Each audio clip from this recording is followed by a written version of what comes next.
Muito bem.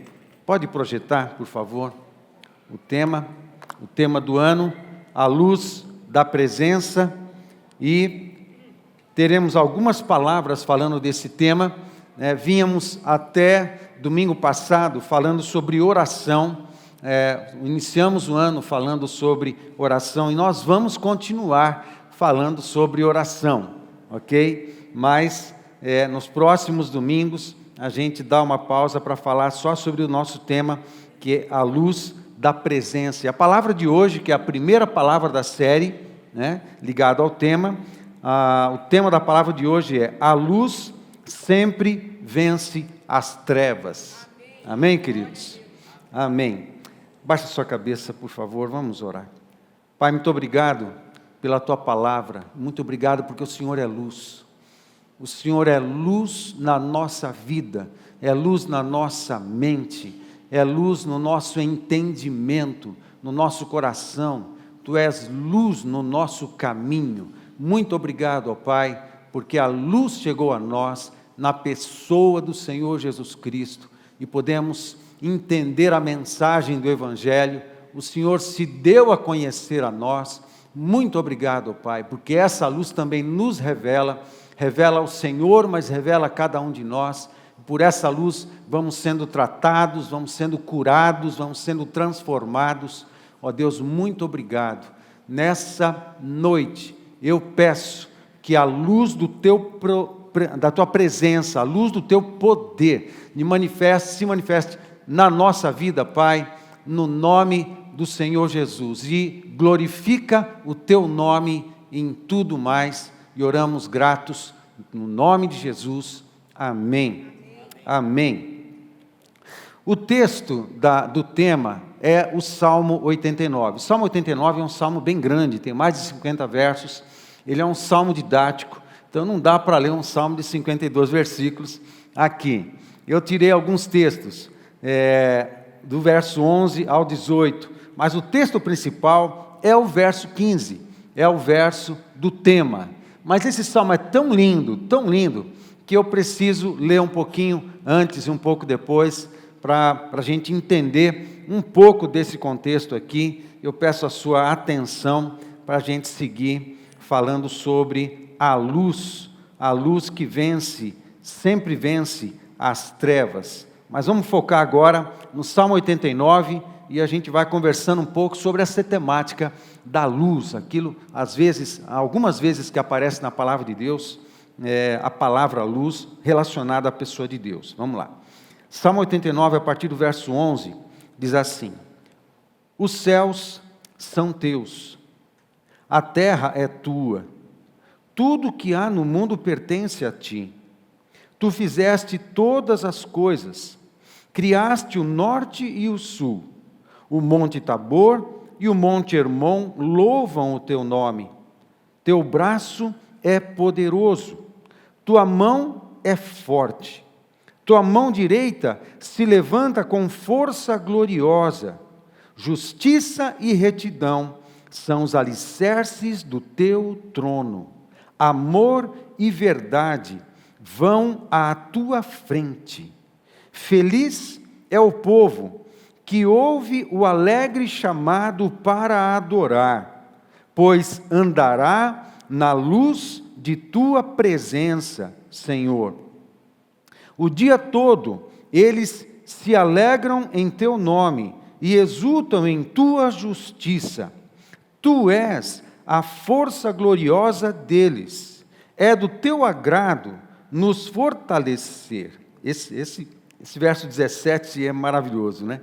Tu és a força gloriosa deles, é do teu agrado nos fortalecer.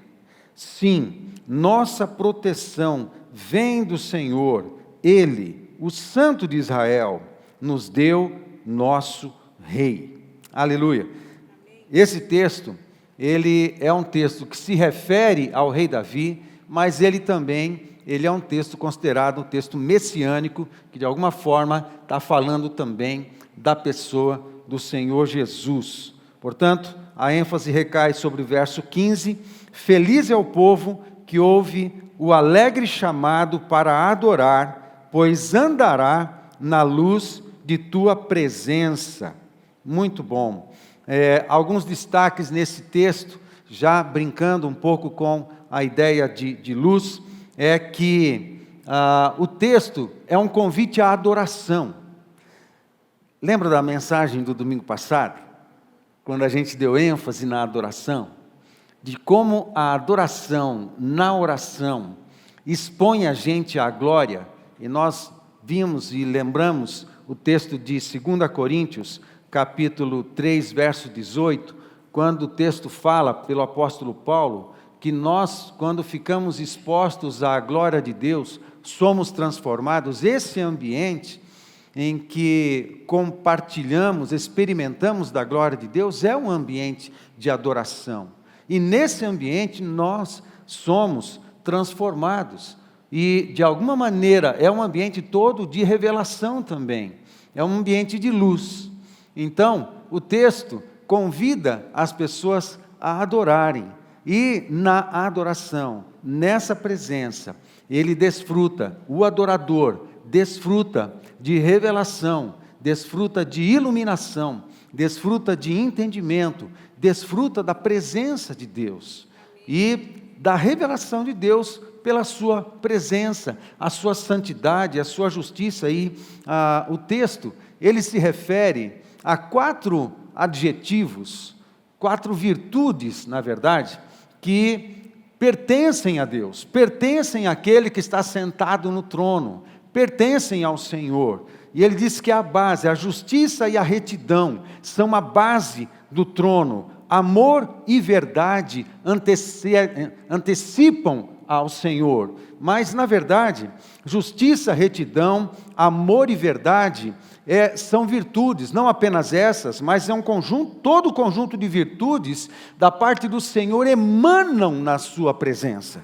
E quando você está na sua presença, na prática da oração, na prática da adoração, na prática da leitura da palavra, você experimenta daquilo que emana da sua presença. E você é tocado, você às vezes é tomado, às vezes você é plenificado, você é abençoado, você é consolado pela presença do Senhor e por essa manifestação do caráter de Deus. Justiça, retidão, amor e verdade. É muito interessante que esses adjetivos são adjetivos praticamente morais, né, da presença de Deus, mas o que é interessante pensar é o seguinte, que Jesus não tem essa moral. Acontece que a lista de moralidade da ética do santo, a ética do reino de Deus, na verdade é um reflexo do caráter. Então, não é que Jesus tem a moral ou tem uma lista de moralidade, na verdade é o caráter de Cristo que reflete a lista de moralidade, por exemplo, dos 10 mandamentos, toda a questão ética, do ensino da ética da palavra de Deus, na verdade é um reflexo do caráter. Ele é a própria justiça, Ele é a própria retidão, Ele é o próprio amor, Ele é a própria verdade. Não são adjetivos, são qualidades morais, é o caráter, é o que Ele é. Então, quando você está na presença de Deus, na adoração, na intimidade, no seu momento de intimidade com o Senhor, você é tocado por tudo aquilo que emana do caráter, né? Emana da própria pessoa de Deus. Portanto, essas bênçãos devem tomar nossa vida. Por isso que Paulo fala em 2 Coríntios 3,18 que nós somos transformados na sua presença. Você está diante do santo e ele toca você com espírito de retidão. O que acontece com a gente? O nosso interior é ajustado, nosso interior é corrigido. A luz que vem do Senhor revela o nosso próprio coração, revela as nossas mazelas, revela aquilo que em nós precisa de correção, precisa de ajuste. De repente, é justiça, alguma área da minha vida não está devidamente ajustada ao trono, ajustada à presença. De repente, alguma área do meu casamento, de repente, alguma área do meu trabalho, de repente, alguma área relacionada aos meus aos meus relacionamentos, mas de repente alguma coisa com relação aos meus pensamentos, os meus sonhos, os meus projetos, alguma coisa muito íntima, muito interna, as minhas intimidades, as intimidades dos meus pensamentos. De repente, na presença de Deus, há uma revelação, a luz do Senhor ilumina a gente e Ele convence a gente, por causa da presença dEle mesmo, que a gente de fato precisa ajustar a nossa vida a Ele. E aí a justiça pela presença promove quebrantamento, arrependimento de pecados, e na sua presença vamos sendo transformados. Entramos em momentos de arrependimento, de quebrantamento, e depois de oração, e de adoração, e de exaltação, e ficamos na presença do Senhor. De repente vem mais uma porção, e a gente entra numa nova onda de quebrantamento, num novo momento de arrependimento e quebrantamento, e assim na presença do Senhor, a gente vai sendo quebrado e refeito, a gente vai sendo consertado, a gente vai sendo tratado, restaurado, e isso vai acontecendo permanentemente. Quanto mais buscamos a presença do Senhor, mais somos transformados. Não há um outro lugar em que sejamos transformados, a não ser na presença do Senhor. Amém, amém, queridos? Amém. Estão comigo? Amém. Você pode ler, você pode buscar conselho, você pode procurar o seu líder, você pode vir se aconselhar com o pastor, você pode procurar conserto, mas é na presença de Deus que o teu caráter é transformado. Não em outro lugar. Não em outro lugar, porque só Deus pode curar o seu caráter. Só Deus pode transformar. Amém, gente? Então, isso é maravilhoso e está dentro desse contexto todo do Salmo, né? Por isso que ele convida o povo a adorar, mas ele vai falando do caráter de Deus e da iluminação, daquilo que se experimenta, daquilo que se prova, né, e se usufrui da presença do Senhor. Isso é poderoso, e essa presença, Deus como luz que ilumina a nossa vida. A gente vai para 1 Timóteo, por exemplo, e a gente vê o seguinte, no verso 16 do capítulo 6 de 1 Timóteo, diz assim: somente a Ele pertence a imortalidade, e Ele habita em luz, tão resplandecente, que nenhum ser humano pode se aproximar dele. Ninguém jamais o viu, nem pode ver. A Ele sejam honra e poder para sempre. Amém. De fato, Deus é tão tremendo, tão poderoso, que toda vez que você para orar, Ele se esvazia. Isso é uma coisa maravilhosa. Deus é tão grandioso, toda a criação e todo o universo cabe na palma da sua mão. No entanto, Ele cabe dentro do nosso coração. Ele se esvazia, e toda vez Ele se esvazia para ouvir a gente, para ouvir a nossa oração, para estar conosco, para abençoar a gente com a sua presença, e para Ele desfrutar da tua presença também. Ele tem prazer nisso. O nosso Deus tem prazer na tua presença. Nós falamos muito da presença de Deus conosco, mas é certo que Deus também, Ele tem prazer na tua presença, quando você o busca. Ele também está esperando isso. Clamamos tanto pela manifestação da presença de Deus, mas Ele também espera que a gente o busque, né? O busque, evidentemente, em Cristo, pelo sangue de Cristo, pela fé. A gente tenha nosso tempo de devoção, de dedicação ao Senhor. E Paulo, ele parece que está dando uma ênfase aqui, de que Ele é luz resplandecente, tremendo, grande, poderoso, mas é possível comungar com Ele, é possível ouvi-lo, é possível senti-lo, é possível andar com Ele, é possível ser abençoado, é possível ser corrigido, é possível ser amado e abençoado de todas as formas. Isso é maravilhoso. E tanto Paulo quanto o salmista, mas muitos outros textos. Na verdade, em toda a Bíblia aparece mais de 300 vezes a palavra luz, de muitas formas, e a maioria delas se referindo a Deus. Deus é luz. É muito interessante isso. Deus é luz. Quando você vai, por exemplo, para Gênesis capítulo 1, verso 3, está escrito assim: então Deus disse, haja luz, e houve luz. Amém? Acontece que isso é o que está acontecendo no primeiro dia da criação, segundo a narrativa do capítulo 1 de Gênesis. É o primeiro dia da criação. E ele está dizendo, haja luz, e houve luz. O sol, a lua e as estrelas, eles só foram criados no quarto dia. No entanto, a luz veio a existir logo no primeiro dia. Como é possível? Senão a própria presença de Deus. Deixa eu falar uma coisa para você. Se você gosta de física e estudou física na escola, ficou de recuperação toda vez na aula de física. Física e química.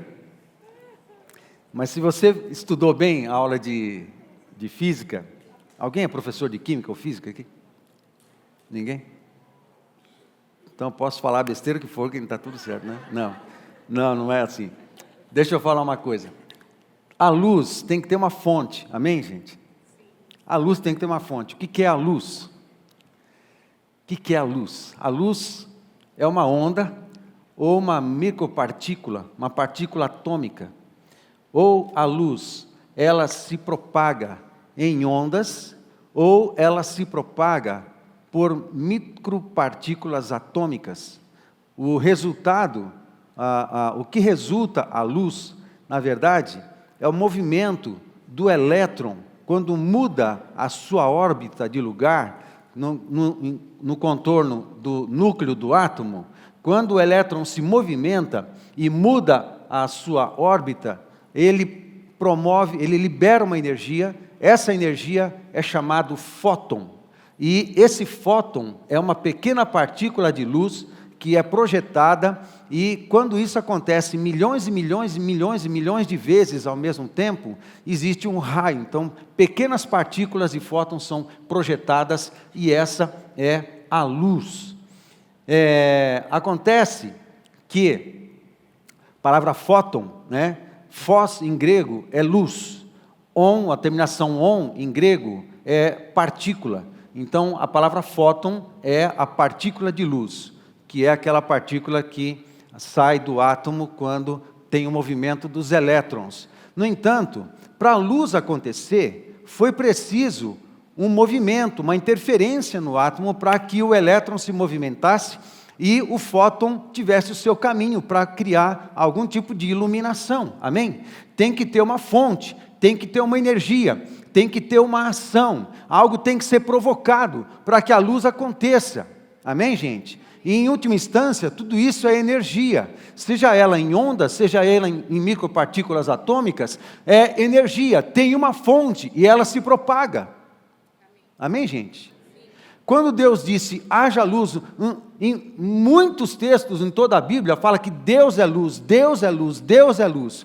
Quando Deus fala assim, haja luz e houve luz, o que está acontecendo? Ele é a própria fonte, emana dele mesmo. Ele envia energia, ele envia o que for necessário para iluminar e trazer iluminação a todas as coisas. Ele é a fonte primária, Deus é a fonte primária. E ele cria uma fonte secundária só no quarto dia, que é o sol, e depois as estrelas, e depois a lua, e depois tudo para guiar as estações. Acontece que o sol que abastece o nosso planeta e que nos abençoa com luz e tudo mais, sem o sol não teria vida, porque luz é igual a vida. Luz é igual a vida. Luz é energia. Vida é energia. Amém, gente? Vocês estão comigo? Posso seguir nessa? Ok?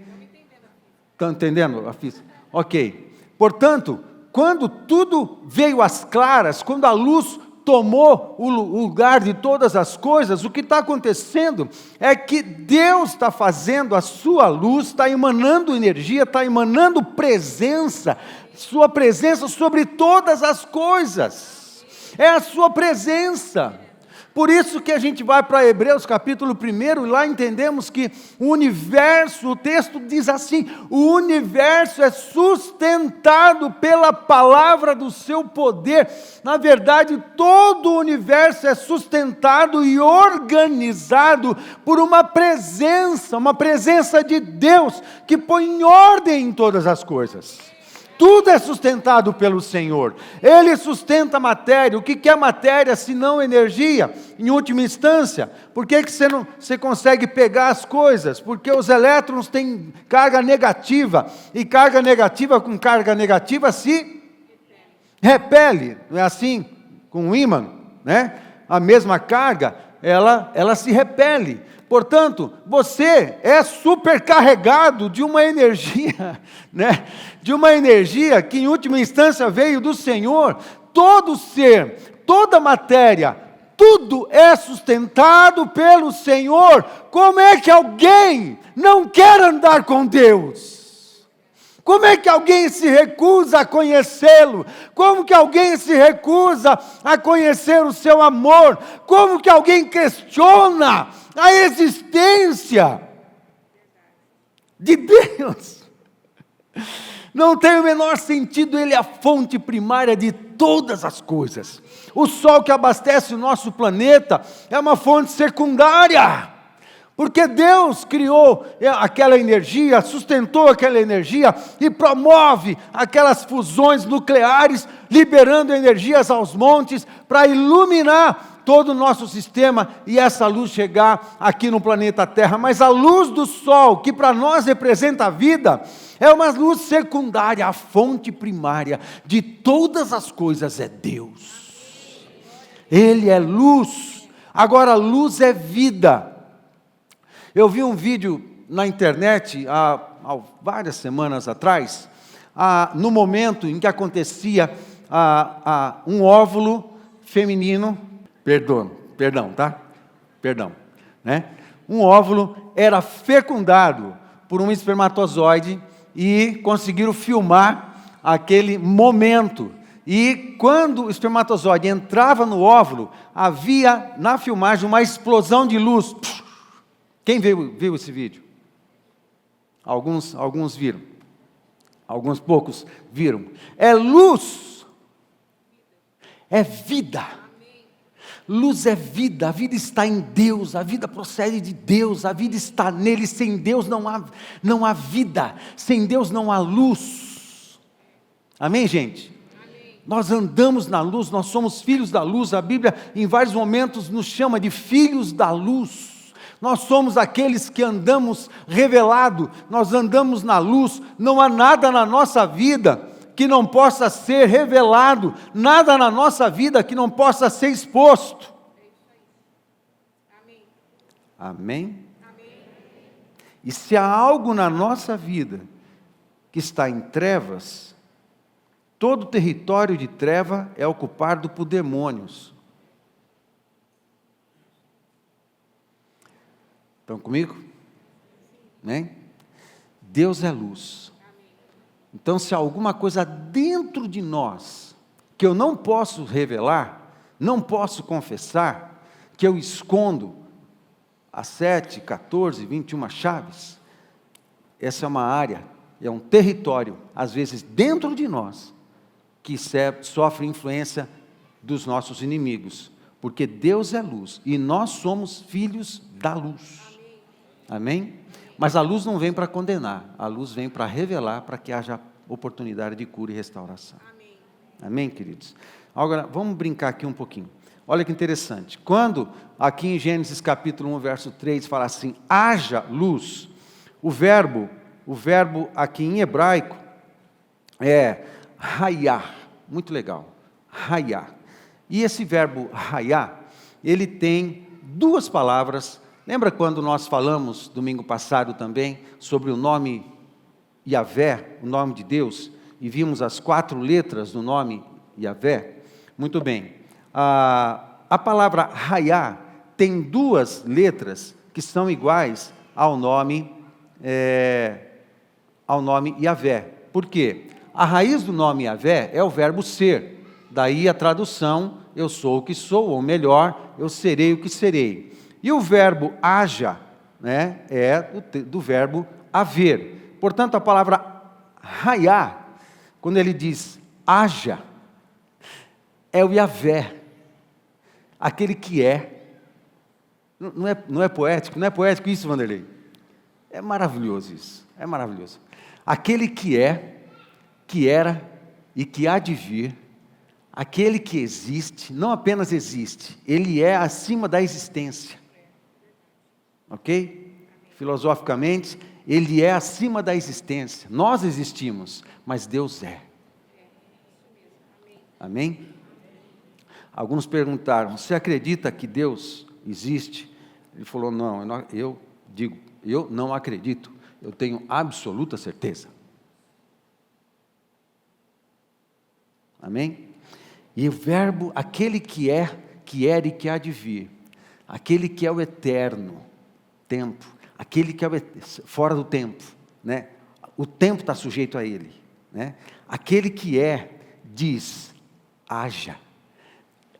É ele trazendo à existência as coisas. Amém? Toda matéria é feita de partículas de energia. E toda a energia procede de uma só fonte, que é Deus. E quando ele fala haja, ele mesmo está dando a existência a todas as coisas. É a energia dele, é o poder dele, é a presença dele. Que coisa linda. Agora, curiosamente, em hebraico, essa palavra raiá, ela tanto pode ser traduzida como existir, tornar-se, vir a existir, acontecer, como essa mesma palavra também pode ser traduzida, dependendo da frase, como destruição e calamidade.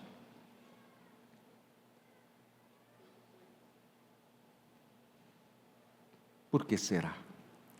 A mesma palavra. Aí eu lembro de Ageu, quando fala assim, que tudo que pode ser abalado será. Porque o mesmo poder que dá vida a todas as coisas, também tem o poder de destruir tudo que está relacionado às trevas. Por isso, quando a luz de Jesus entra na nossa vida, começa uma obra de demolição. Uma obra de demolição das estruturas malignas dentro de nós.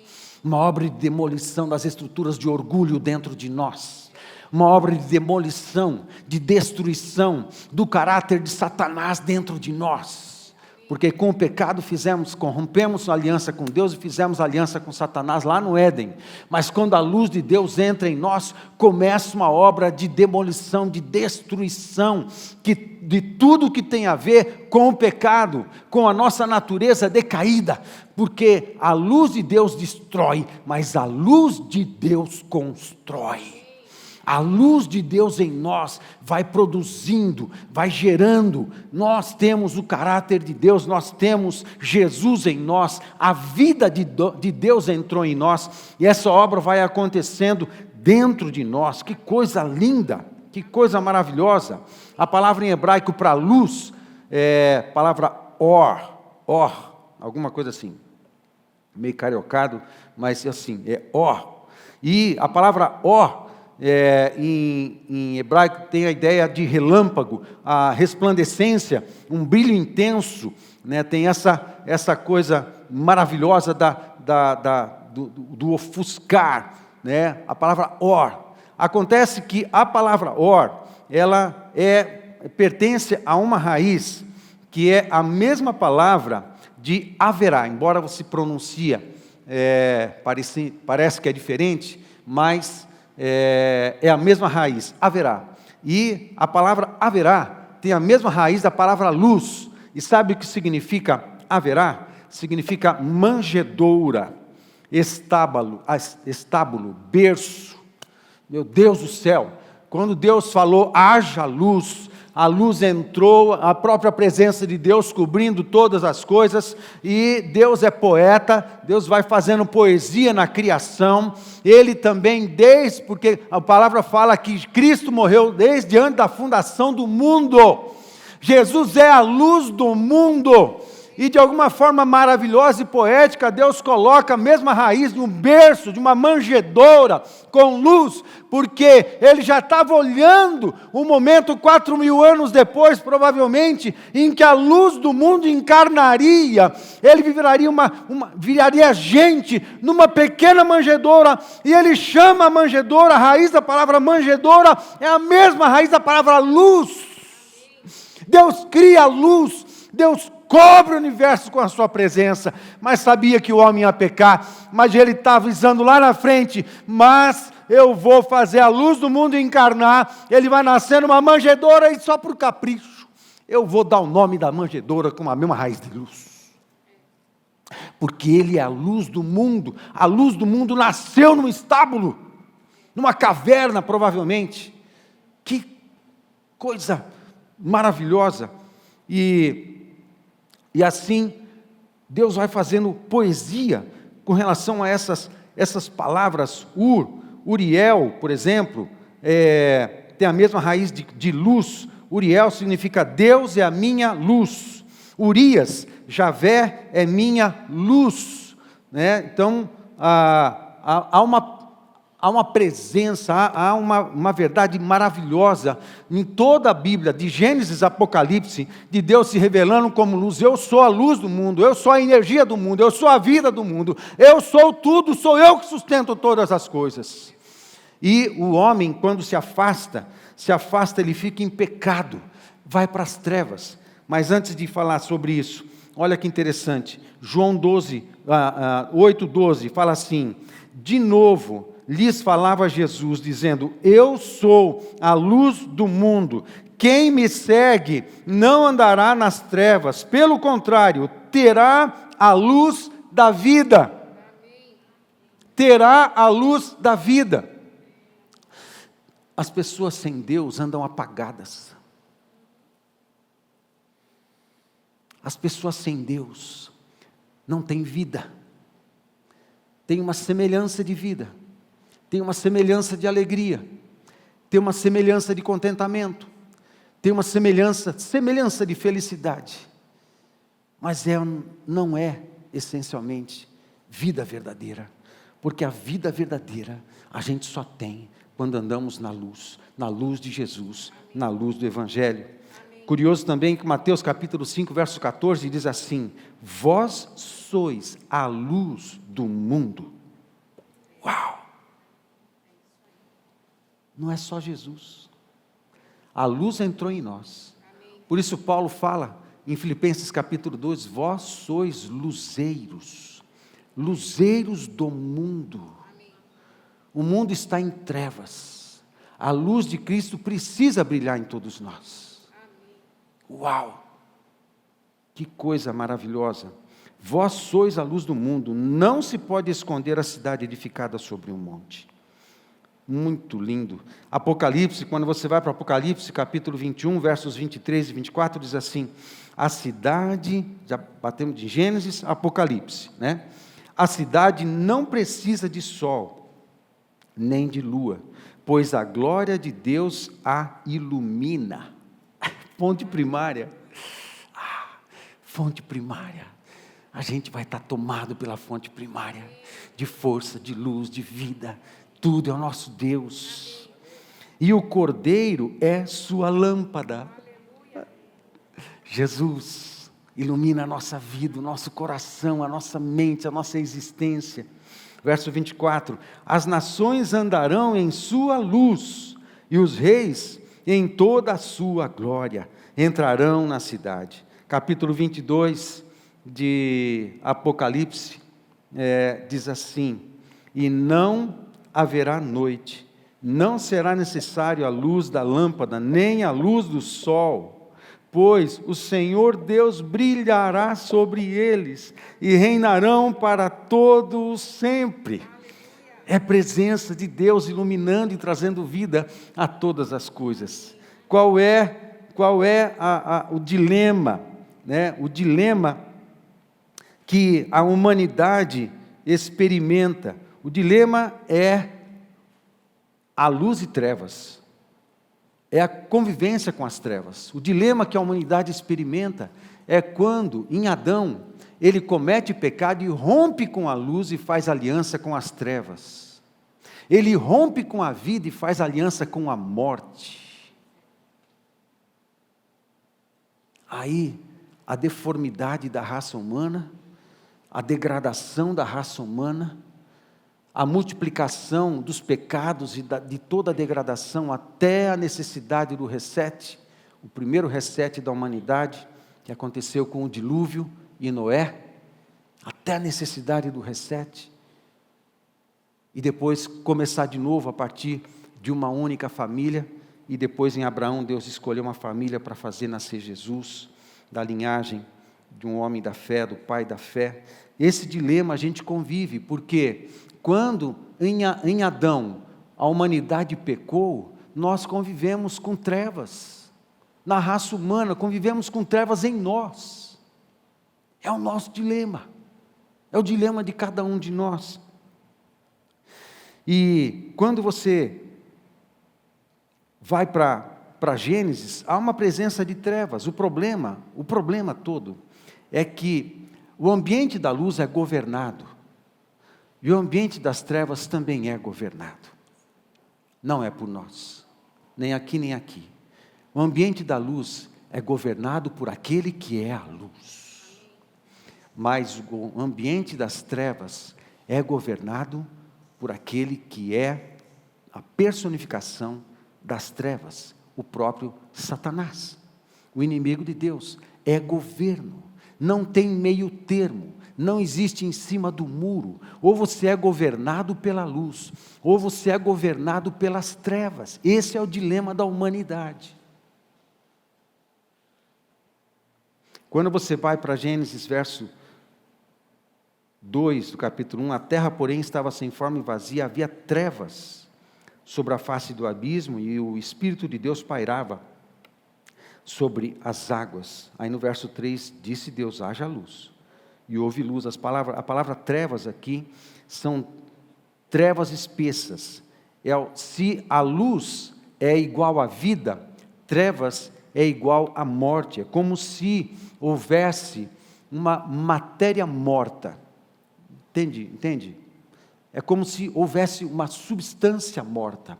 As trevas são a ausência de luz, mas essa treva, ela ocupada, ela se transformou o império das trevas.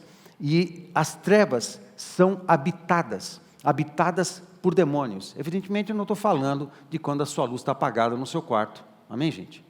Não estou falando desse tipo de escuridão, tá?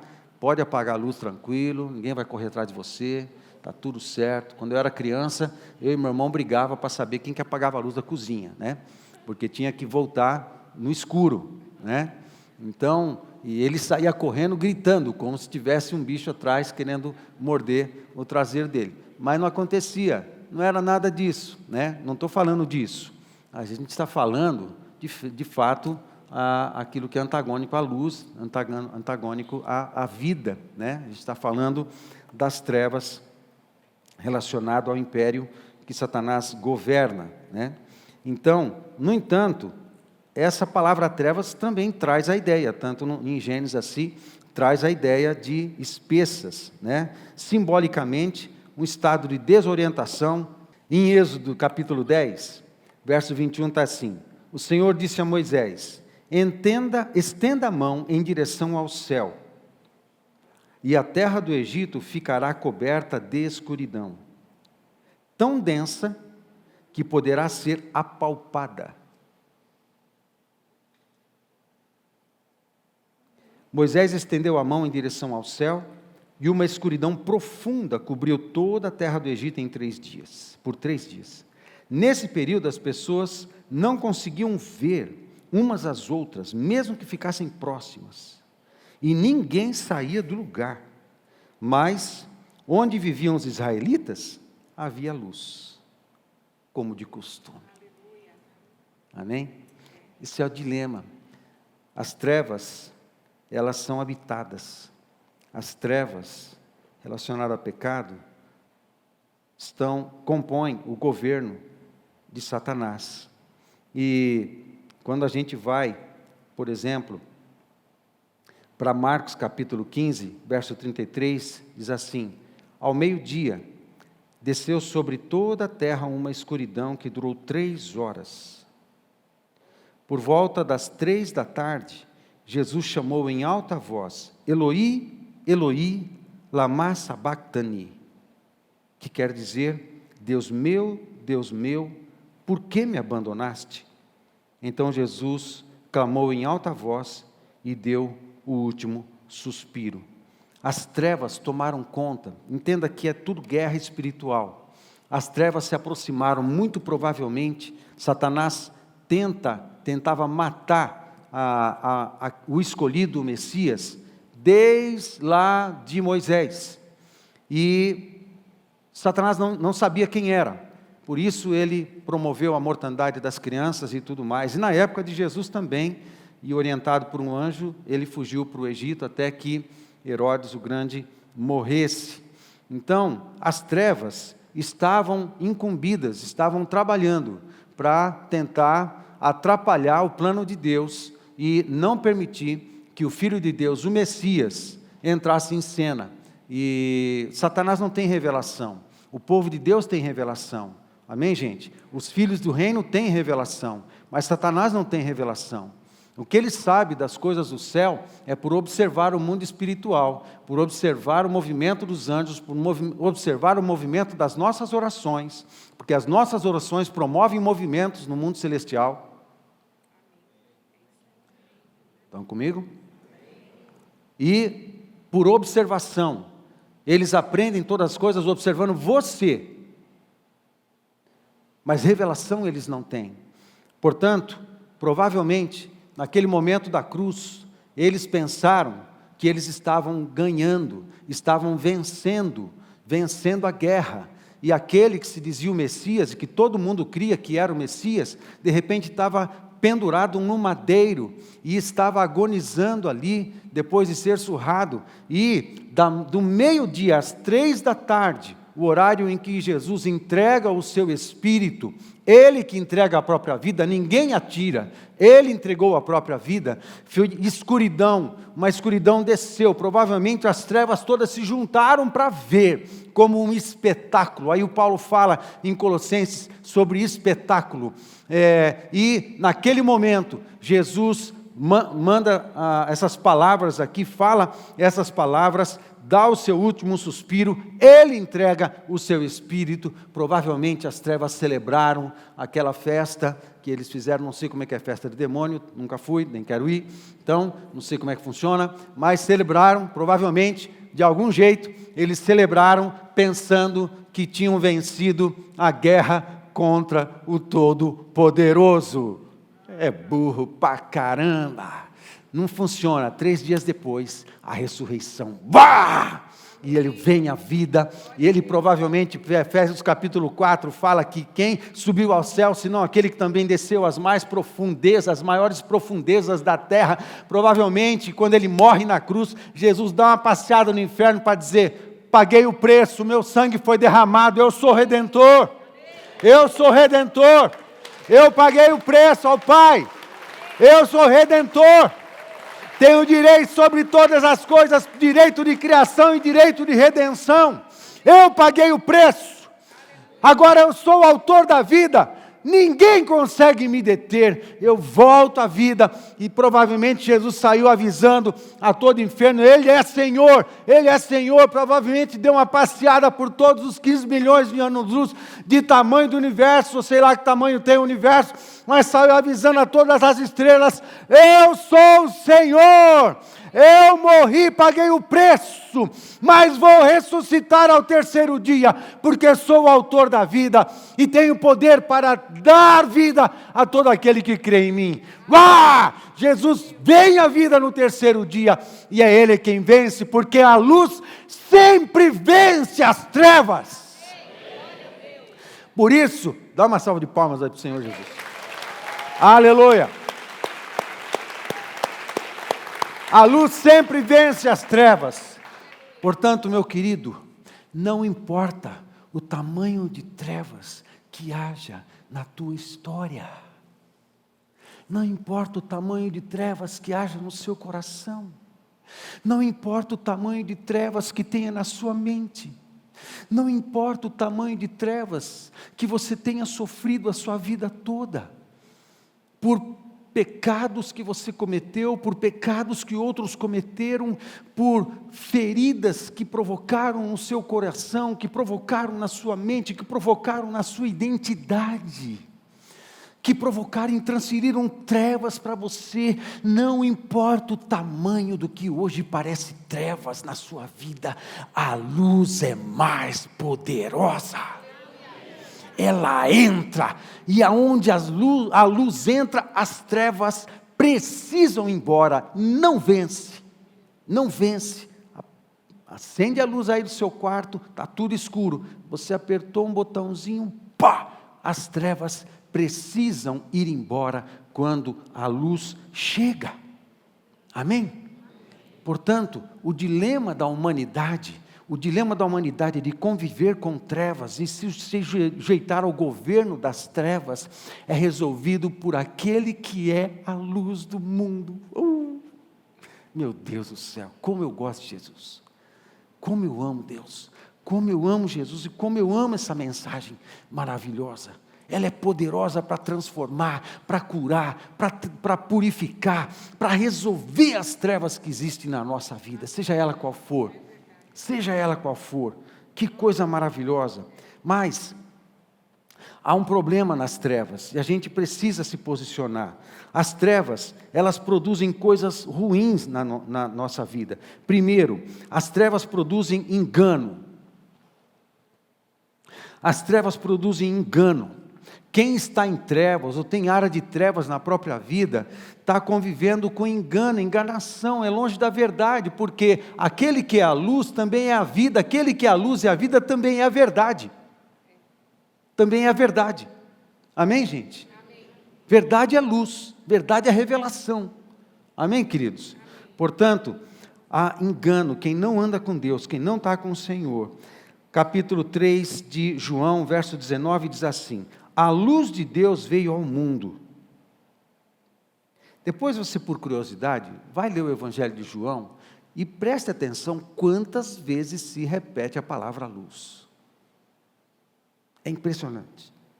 A luz de Deus veio ao mundo, mas as pessoas amaram mais a escuridão do que a luz, porque seus atos eram maus.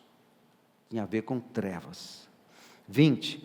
Quem pratica o mal odeia a luz e não se aproxima dela, pois teme que seus pecados sejam expostos.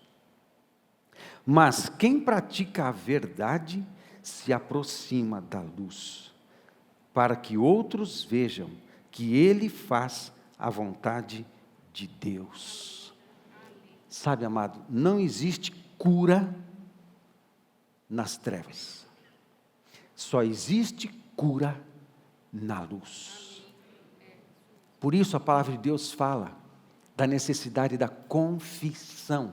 O que é confessar, se não trazer a luz? Amém? Se confessarmos os nossos pecados, Ele é fiel e justo para nos purificar de todos os pecados e nos purificar, nos perdoar de todos os pecados e purificar de toda injustiça. O perdão vem pela exposição à luz. Aí Tiago capítulo 5, fala confessai os pecados uns aos outros para serdes curados. Em Tiago, para serdes curados. Não existe cura sem exposição à verdade.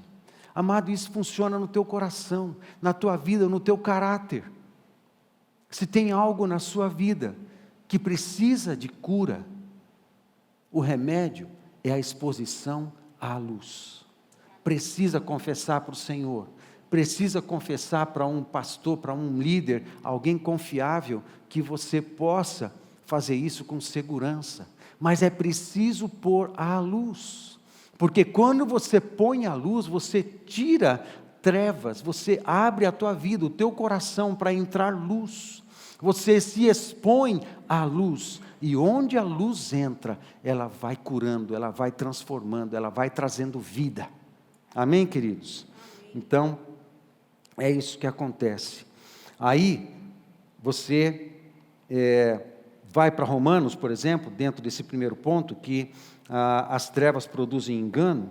Quando a gente vai para Romanos capítulo 1, por exemplo, há pessoas lá no capítulo 1, não vou ler todo o capítulo, existe maldade, no registro do capítulo 1 de Romanos, há pessoas que têm maldades em seus corações, elas conhecem a verdade, mas elas rejeitam a verdade, por isso a sua mente ficou obscurecida. O texto fala, houve um obscurecimento da sua mente. O pecado faz isso, escurece tudo, obscurece tudo, emburrece tudo. O pecado faz isso, torna a gente incapaz de entender, incapaz de perceber, incapaz de ter discernimento.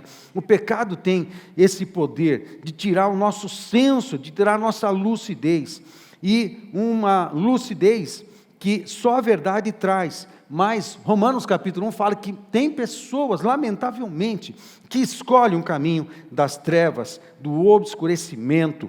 Por isso Deus entregou essas paixões, entregou essas pessoas a essas paixões. O texto fala isso. Quem escolhe as trevas vai ficar sujeito ao governo de Satanás, vai obscurecer o seu entendimento, vai emburrecer por causa do pecado e vai se endemoniar. É isso que lamentavelmente acontece. E as pessoas às vezes são enganadas por Satanás, todas as vezes são enganadas por Satanás. E as trevas produzem essas coisas. Outra coisa que a treva produz, as trevas produzem medo, porque o que está escondido, provavelmente, seja condenável, o que está escondido, talvez seja vergonhoso, o que está escondido, talvez não tenha dignidade nenhuma, portanto produz se Quem anda em trevas, geralmente está com medo, enlouquecido, como se estivesse em um lugar desconhecido, absolutamente sem controle, ou talvez até paralisado. Andar em trevas é assim, debaixo do governo de Satanás, o medo. Aí você vai para Isaías 9:22, quando profetiza que a luz chegaria, o povo que caminhava em trevas viu grande luz, sobre os que viviam na terra da sombra da morte, raiou uma luz. Esse texto é uma profecia que fala de Cafarnaum, de toda a região da Galileia, e Jesus mudou-se de Nazaré para Cafarnaum, e fez de Cafarnaum o seu QG, e a partir de Cafarnaum ele começou a sua obra de transformação, de pregação do Evangelho, de milagres, de perdão de pecados. Houve uma grande transformação naquele pequeno vilarejo de Cafarnaum, mas a luz chegou. Quando Jesus chegou, começou uma grande transformação naquela região toda, porque a luz chega, ela pode chegar e invadir a nossa vida e o nosso coração. E hoje, lamentavelmente, o medo é presente em muitas pessoas. Esse é o estado do inferno. Parece que tem pessoas que convivem com o inferno aqui, ainda são vivas, mas vivem um inferno de vida, um inferno de família, um inferno de casamento, um inferno de vida financeira, porque está debaixo das trevas, ainda é governado e influenciado por demônios, não conhece a luz, não conhece Jesus, não conhece a vida, e essa pessoa pode sair dessa situação. Muito bem, 1 João 4,18, ora, o medo produz tormento, No amor não existe medo. Antes, no perfeito amor lança fora todo o medo. A terceira coisa, as trevas produzem isolamento. De fato, quem tem medo, quem está no engano, procura ficar sozinho, não se mistura não, se isola mesmo, num estado de fuga constante da realidade, fuga dos relacionamentos, fuga do confronto, fuga da verdade, de conhecer e ser confrontado às vezes pela verdade. Então, é preciso fugir. Tem muita gente que convive com isso dentro do próprio coração, convive com essa fuga. Acontece, a quarta coisa, as trevas produzem cegueira espiritual. 2 Coríntios 4,4 diz assim: o Deus deste mundo cegou a mente dos que não creem, para que não consigam ver a luz das boas novas, não entendendo esta mensagem a respeito da glória de Cristo, que é a imagem de Deus. Amém, queridos? Cegueira espiritual. Uma cegueira espiritual que você vê no profeta Jonas, que Deus disse para o profeta: o povo de Nínive não sabe discernir entre a mão direita e a mão esquerda, eles não sabem, vai lá pregar para aquela galera, eu quero salvá-los. Eles não tinham discernimento, eles estavam em pecado, não tinham discernimento, eram obscurecidos, tinha cegueira espiritual. Assim, a gente vê nações hoje, por exemplo, na Índia, toda a sociedade da Índia é dividida em castas, e quem é de uma casta não pode jamais mudar de casta. Quem é miserável vai continuar na casta dos miseráveis, quem é pobre vai continuar na casta dos pobres, quem tem alguma condição razoável de vida vai só continuar nessa condição, quem é rico sempre vai continuar rico. Na sociedade da Índia, você não pode mudar das castas, você não pode se movimentar, isso é uma escravidão. Acontece que todos nós nascemos em pecado, e de alguma forma todos nós nascemos debaixo do governo das trevas, mas quando Jesus chega, a mensagem do Evangelho de transformação, eu não preciso ficar escravo, eu não preciso ficar no medo, eu não preciso ficar no engano, eu não preciso ficar na cegueira, eu não preciso ficar nessa subjugação do governo de Satanás, no ambiente de trevas dentro da minha vida. Eu não preciso, eu posso ter um encontro com a luz. Eu posso me encontrar com Jesus, a luz pode entrar em mim, e pode começar a revelar todas as coisas da minha vida, e começar a tratar todas as coisas. Amém, queridos? Assim eu concluo, dizendo o seguinte: as trevas são reais, elas produzem engano, medo, isolamento e cegueira espiritual, mas desde Gênesis até Apocalipse, a gente vê que Deus providenciou todos os meios para que nós tenhamos luz, sejamos transformados pela luz, que é Jesus Cristo. Amém, queridos? 1 João capítulo 1, verso 5 diz assim: a luz brilha nas trevas, e as trevas não a derrotaram. Essa é uma mensagem para o teu coração. Eu não sei se tem trevas na tua vida, eu não sei se tem trevas na tua existência, eu não sei se tem trevas na tua família, eu não sei se tem trevas na tua história, mas essa palavra é para você. A luz brilha nas trevas, e as trevas não a derrotaram. Eu sei que hoje Jesus quer brilhar na vida de muitas pessoas aqui, quer brilhar, aleluia. Aí você vai, eu vou para Atos 26, verso 17, diz assim: e eu, Paulo falando um pouco da história, e eu o livrarei tanto de seu povo como dos gentios. Sim, eu o envio aos gentios, para abrir os olhos deles, a fim, está falando do chamado missionário de Paulo no meio dos gentios, para abrir os olhos deles, a fim de que se voltem das trevas para a luz, e o poder de Satanás, e do poder de Satanás para Deus. Amém, querido? Essa é a mensagem do Evangelho. Não importa o quanto de trevas, a luz é mais poderosa, é sempre mais poderosa. Então, receberão o perdão dos pecados, e a herança entre o povo de Deus, separado pela fé em mim. E eu finalizo com 2 Coríntios 4:6, que diz assim: pois Deus que disse, haja luz na escuridão, é quem brilhou em nosso coração, para que conhecêssemos a glória de Deus na face de Jesus Cristo. Uau, que lindo! Abaixa a sua cabeça, por favor. Ore, fique em oração alguns instantes. Eu quero falar com você um pouquinho mais.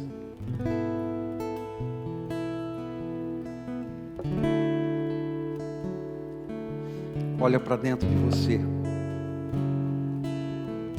O Espírito Santo vai te ajudar a entender e observar se existe alguma área de trevas na sua vida, relacionado a algum aspecto, não sei, nas tuas emoções, nas tuas finanças, na tua identidade, no teu casamento, no teu trabalho,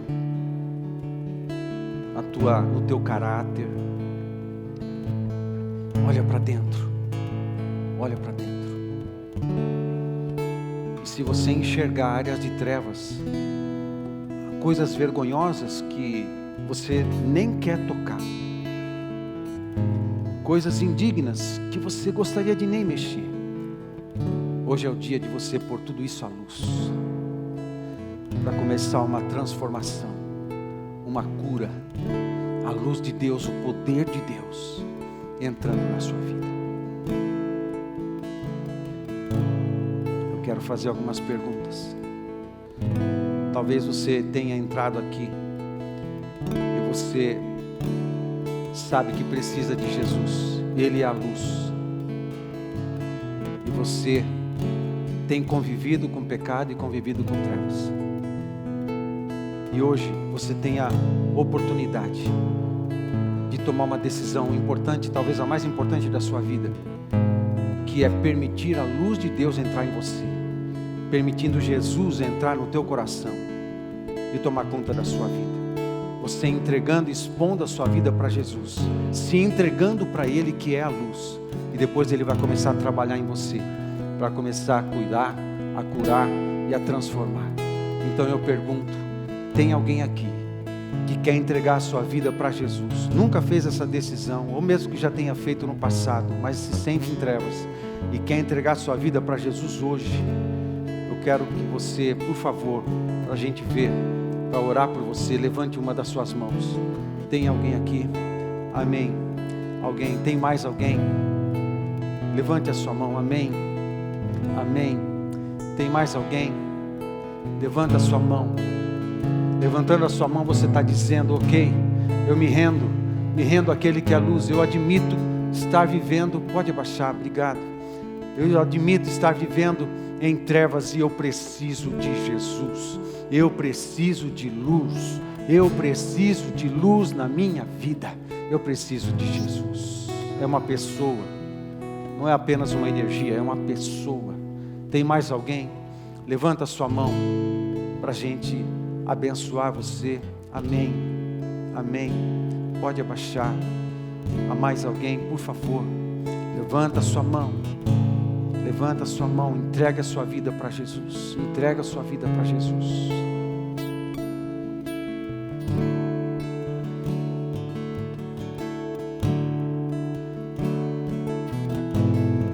Nós somos o povo da luz.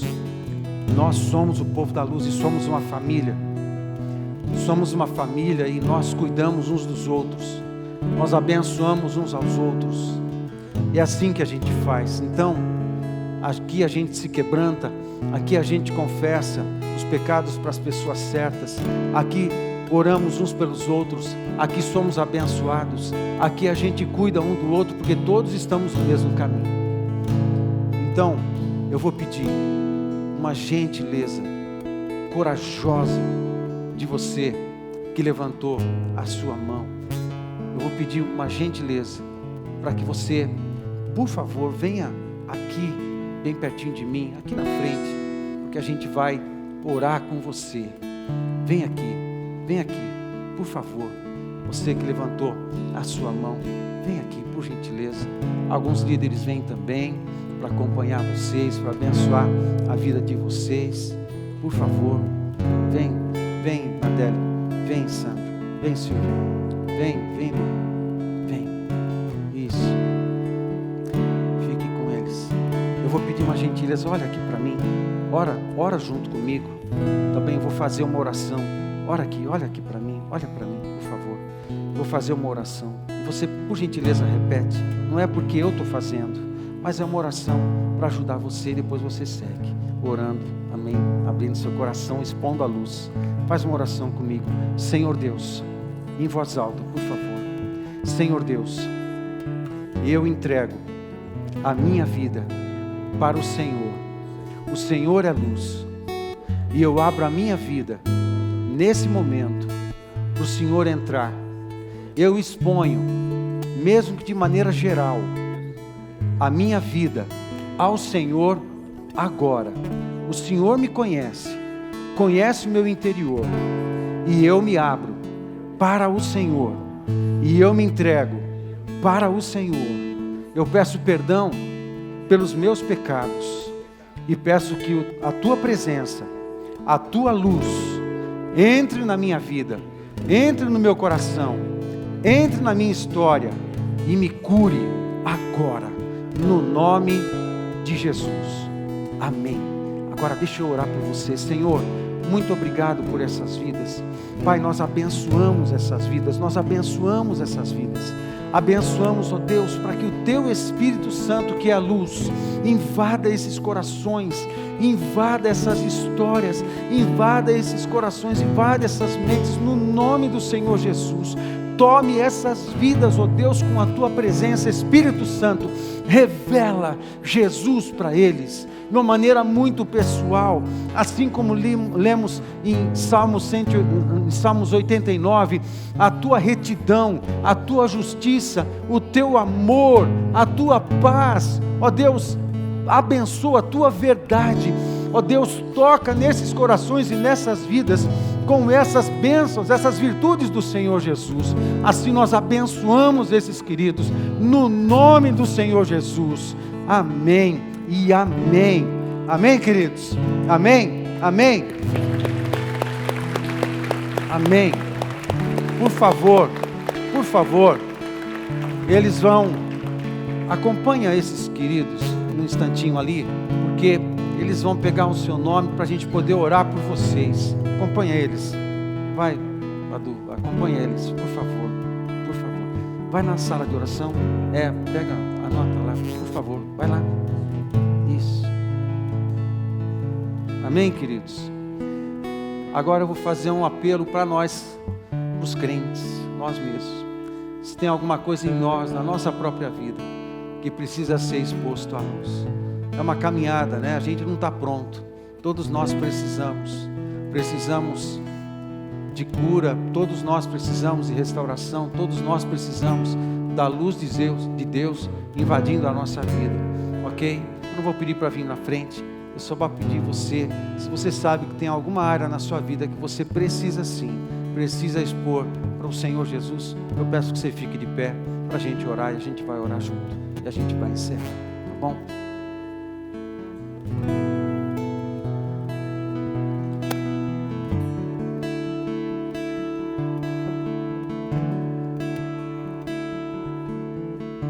Senhor, nós te agradecemos. Estou de pé também.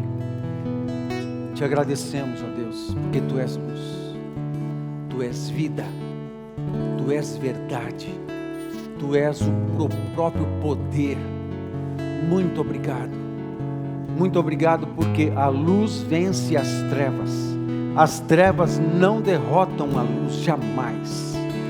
Por isso nós expomos as nossas vidas ao Senhor, pedindo, Espírito Santo, o Senhor sabe, Espírito Santo, que cada um de nós precisamos expor à luz, para sermos tratados, curados, restaurados. E eu peço, Espírito Santo, que o Senhor, ó Deus, invada essas áreas da nossa vida, que a gente está de pé confessando ao Senhor. Vem, Senhor, toma a nossa vida, Entra com a tua luz, a luz do teu evangelho, a luz da tua palavra, a luz de Jesus Cristo, Pai, revelando tudo o que for necessário, trazendo sobre cada um de nós justiça, retidão, amor e verdade.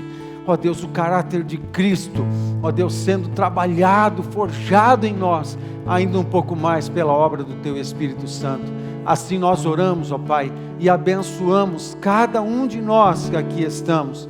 Assim oro também, para que o teu amor de Pai, o teu amor paterno, mas também as graças infinitas do nosso Senhor Jesus Cristo e as consolações do seu Espírito sejam com todos nós aqui, mas também com todo o povo de Deus espalhado em toda a terra, no nome de Jesus, amém e amém, amém. Deus te abençoe, meu querido, Deus te abençoe, no nome de Jesus, vá em paz, segue firme com oração e jejum, amém, amados, Deus te abençoe.